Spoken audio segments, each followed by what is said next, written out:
I feel like I should do a countdown before I start. Now that I've gotten rid of Verizon and I'm back to cable, I don't have to wait for my internet to sort of catch up to me going live. And StreamYard is saying I'm good to go. So I'm good to go. Ms Legalista here. Welcome to the live. Welcome to the video. If you catch this later, I recently shared some information about an influencer and the lawsuit that she was facing because of the way that she had been promoting making money. But I want to sort of twist that around and talk about because she was talking about this from a job, if who you want to work with. So I want to twist that around because one of the things that came out of that was going back to this idea of fake job listings, not fake jobs where the person is hiring you and it turns out you're doing something illegal, not anything like that, but where the post itself is there, but the company doesn't really plan on hiring anyone. Well, a lot of managers think that that's morally acceptable. Would you want to work for or with these managers? I'm just asking. I don't know, because if they think that's okay, it makes you wonder what else they think is okay and what exactly is going on with that company's organizational culture if that's what's coming out of human resources. I want to go to this CNBC article from their Make It set of articles, or what they share. Give me a second to pull that up. I did not have that ready like I should have.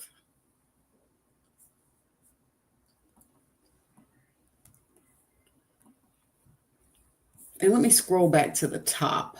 And this is, from earlier this year. Land the job. 4 in 10 companies say they've posted a fake job this year, and what that actually means. Well, if I'm seeing that, I'm thinking, okay, you're wasting my time. You're making me write up a cover letter, tweak my resume, answer a whole bunch of questions. I could have been applying for real jobs. And are you really going to come back and hire me? Some people say, hey, they keep that resume in the file. It says today's job seekers don't have it easy, and new data indicates some hiring managers could be making things more difficult. As many as 4 in 10 companies say they've posted a fake job listing this year, and 3 in 10 companies say they're currently advertising for a role that isn't real. You guys, this is something to be concerned about, not just from the standpoint of people not being able to find jobs because they're out here submitting resumes and applying for, fake jobs that don't exist. But there's a level of fraud that is entwined in that, because you as a company, as a hiring manager, are representing that you have a job available. And you know for a fact that you don't, not at the time of the posting. You may have other good company reasons for putting that job listing out there. But the truth is, if you're doing that, it sounds like a misrepresentation. It sounds like these companies are committing fraud. Who's going to call them out on this? Let me scroll down here. Fake jobs in this case refer to online listings for roles the company isn't actively hiring for, but wants to collect resumes, among other reasons. Well, guess what?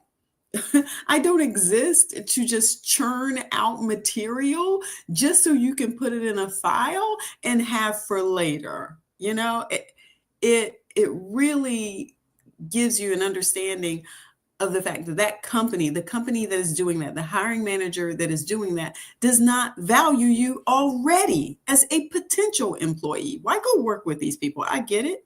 We all need jobs. But again, it tells you something about that company's culture and how they value employees if they are out there doing this. It's also worth noting that while this proportion of companies say they posted a fake job, that doesn't mean the same share of their listings are fake. The strategy, frustrating as it is, isn't entirely new. For example, temp agencies constantly need new talent and are always running new job ads because if a client needs someone, they need a candidate who's already vetted. In these situations, agencies may contact and interview candidates and keep their information on file. I think, though, most of us are familiar with that. We know that when we're working with temp agencies or search companies, that part of what they do is collect your resume. They reach out to you. They say, hey, can you tweak this? Your resume and experience, it didn't work for this particular company that we thought it would, but we're going to keep it on file. I think there's an understanding about that when it comes to temporary agencies and search firms, because that's kind of what they do, right? But when you start talking about a particular company that is doing this as a practice, then that gets concerning. It actually says here, now, however, she's seeing that more traditional corporate companies are doing this more. Okay, there's a more and a more there. Why are they posting these fake jobs? So first of all, it says they're most likely to post fake openings for entry-level and mid-level roles. They reported posting these listings across the internet, LinkedIn, ZipRecruiter, Indeed, Glassdoor. So wherever you are going, you cannot escape this. These fake job listings are everywhere. They're everywhere. But here's the problem. I talked about it being fraud and a misrepresentation on the part of the company that is doing this, but it also may go against some of the rules that these platforms have. Look at this part. It says that goes against the user policy of many of these job boards. A spokesperson from LinkedIn tells CNBC, make it that, quote, we require recruiters to post jobs only if they intend to hire a candidate for the specific position indicated. Now, I find it interesting the way this is written because it says we require recruiters. It doesn't say companies or the hiring managers. It says recruiters. And so I'm hoping that they're meaning that in a broad sense. Anyone who is recruiting someone and not just a recruiter from a search firm. I hope that's where they're going with this. ZipRecruiter responded to a request, and it says here's their policy. It says it must reflect, quote, a real and current job opening. So not only are these companies, misrepresenting this information out to potential employees who are interested in coming to work there, but it also sounds like they may be violating these platforms' policies. But what are the platforms doing about this? Probably nothing. Probably nothing. To some extent, some platforms take money for postings. It's a paid advertisement. I don't know if these do, but some platforms do. And so what is their incentive to cut their own revenue by telling companies, hey, that looks like a fake job listing. Therefore, not only are we going to take it down, we're going to now ban you from using our platform. I just don't think they're going to do that. I don't think they're going to do that.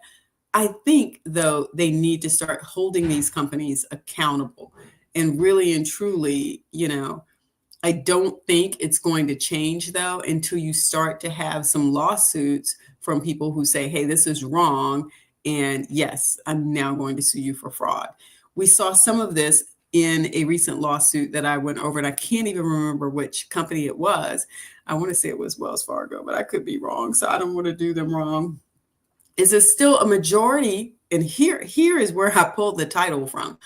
A majority, 7 in 10 hiring managers say that the practice of posting fake job listings is, quote, morally acceptable.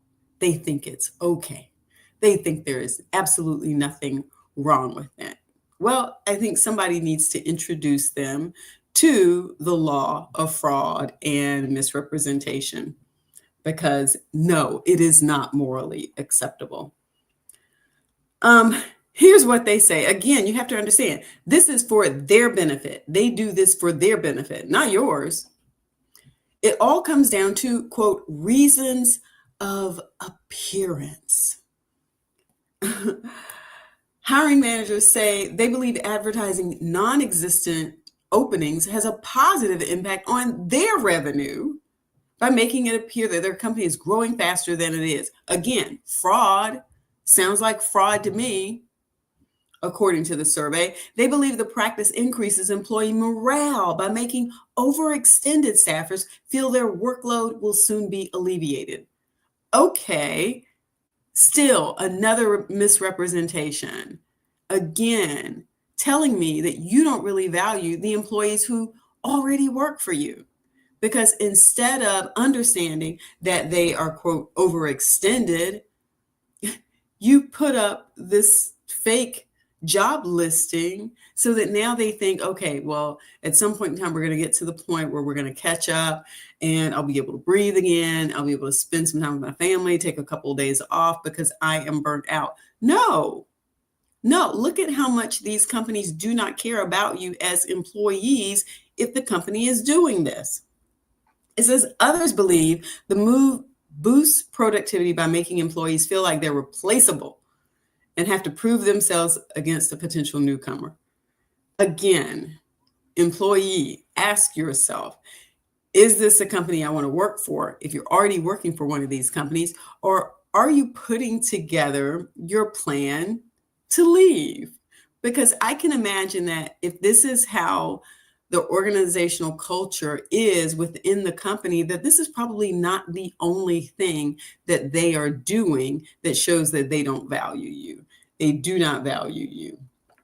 It says, finally, hiring managers say they keep fake listings up in order to collect resumes to keep on file later. Again, I'm telling you, this is not for the benefit of the worker, the employee, the potential employee, those who currently work there. It's outright fraud, if you ask me. That's what it is. And that's what these companies are engaging in. So be aware when you're out there looking for these jobs, what's going on and whether or not these jobs actually look fake, the listing themselves. And I'll do another video. I've got a couple other articles that I want to go through. I want to talk about how to spot fake job listings, what you can do before you spend all of your time and energy filling out all of these questions and applications and making sure your references are updated and good to go, and then uploading that resume. And in some cases, you have companies that want a writing sample, or, they want to see what your portfolio looks like. That's a lot. That's a lot for something that doesn't even exist. And I think it's wrong. All right, go ahead and give the video a thumbs up. And don't forget to subscribe. Peace.